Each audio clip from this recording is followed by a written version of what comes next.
Hey everybody, welcome back. I'm Chris for American English Online. Today we're looking at situations that are really challenging even for upper intermediate and advanced students when we're using reverted word order. And that comes up in indirect questions, reported questions, or just phrases that use interrogative pronouns and have several different clauses. There's an old expression in English, and I really like it. It goes like this. In theory, practice and theory are the same, but in practice, they're different. So the way that applies here is that most of you as upper intermediate or advanced English language speakers, you know that in English, to ask a question, we put the auxiliary before the subject and then use the main verb. For example, in a direct question, I might ask, where are my keys? But in an indirect question, we use a structure at the beginning, either could you tell me, or can I ask you, or do you know? And when we use those structures at the beginning, lots of people have difficulty because they've already used that question structure at the beginning, and you're not supposed to use it again. So you might hear someone ask an indirect question like this. Do you know where are my keys? And that's incorrect because we've already used that inverted word order at the beginning.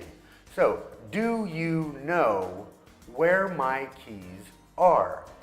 And it sounds obvious, but you'll hear people using this kind of structure incorrectly all the time. And again, this is an English tip because we're not talking just about indirect questions. Indirect questions can be statements or questions. And reported questions, they're kind of a different subject. And also just phrases in general, statements that use interrogative pronouns that aren't necessarily indirect questions. But this issue of word order comes up in all of these situations.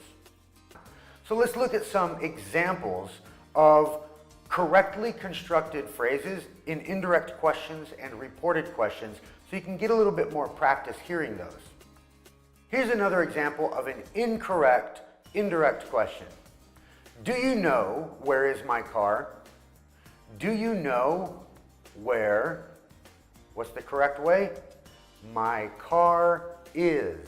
Okay, so do you know is a question, and the second clause, that direct question that's embedded in there, should not be inverted. So, do you know where my car is? Can you tell me when the train will leave? See, if it's a direct question, I would say, when will the train leave? In an indirect question, I say, can you tell me when the train will leave? Could you show me where the restroom is? Could you show, so modal and then subject and then main verb, could you show, that's the question part. So now that I've used the question structure, I can't use it again. Could you show me where the restroom is? Again, the direct question would be, where is the restroom? Where is the restroom? In the indirect question, I cannot invert the second part. Could you tell me where the restroom is? And this same thing happens when we're talking about reported questions. What is a reported question? Well, reported question is basically when I'm telling someone that someone asked a question. So I'm not asking a question. If I'm not asking a question, I shouldn't use reverted word order, but people do. So, he asked me where I live. Not he asked me where do I live. It's not a question. So, he asked me where I live. And that same rule applies when we're asking a question about a reported question. So, did he ask you where you work? Did he ask you, so there's the question structure, where you work? The direct question would be, where do you work? But I'm not going to say where do you work because I'm not asking a question. I'm asking about a question. So, did he ask you where you work? Another example of that is, have you asked him when he is leaving?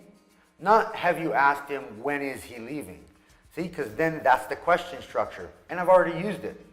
So, have you asked him when he is leaving? This situation doesn't only come up when you're asking indirect questions or you're talking about reported questions. It comes up in regular statements where you use an interrogative pronoun in the middle. For example, someone may ask you a direct question. Where will you be tomorrow night? Let's say I don't know. So, I don't know where I will be. So I can't say, I don't know where will I be. It's, I don't know where I will be tomorrow. Or, I can't tell you where I'll be tomorrow. I can't tell you where I will be. I'm not asking a question, so I can't use that inverted order that we use in questions.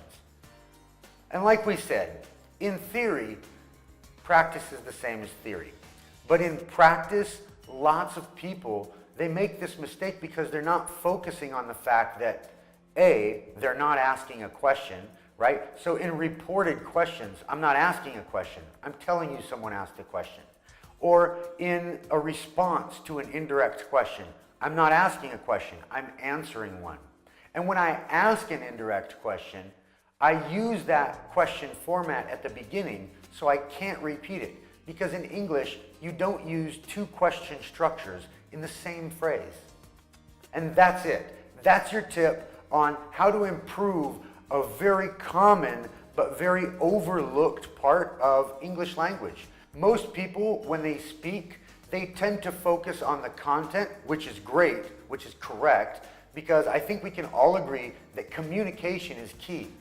But there's something to be said for making sure that you're using the correct structures so that your meaning is clear.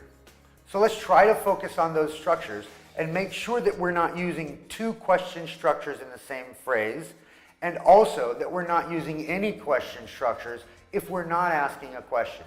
All right? So don't forget to subscribe, click the bell notification icon, and especially with this kind of thing, you've got to listen a lot, and let's practice. Pauses with interrogative eyes to this situation because I didn't turn my phone off.